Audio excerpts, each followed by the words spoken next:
my name's Andy Revelle, Instructional Technologies Librarian at Miami University. And today we're going to address how do you go about locating a book that you have found in our catalog. The first thing I want to draw your attention to is the location, call number, and status of the item, because this is what we're going to use to find it. If the status is listed as available, that means that the item is ready for you to retrieve it from the shelf, if it happens to be in one of the locations that have OpenStax. The locations in Oxford with OpenStax are King Library, 2nd floor, King Library, ground floor, IMC, Art and Architecture, and King Government and Law. While on the regional campuses, the Middletown Library and Hamilton Library have OpenStax.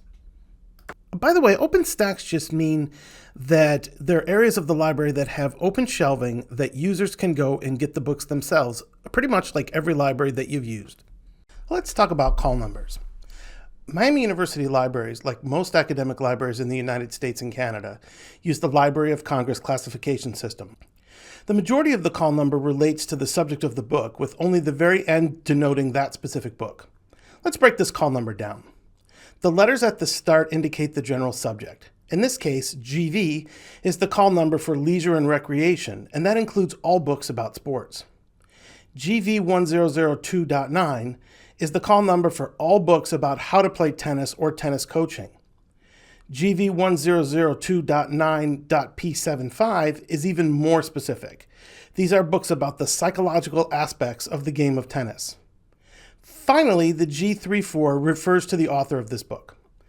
The main takeaway from this is that because books are shelved by subject, when you find your book, take a look around it. There's a good chance that you will find other books that will help in your research. So now once we have our call number, the next step is to find the book on the shelf. Well, our book is located on the 2nd floor of King Library. So what we need to do is to look on the signs that are on the top and find the call number that we have. In this case, we need to find GV. Then once we locate GV, we need to find the particular shelf that has the range for which we're looking.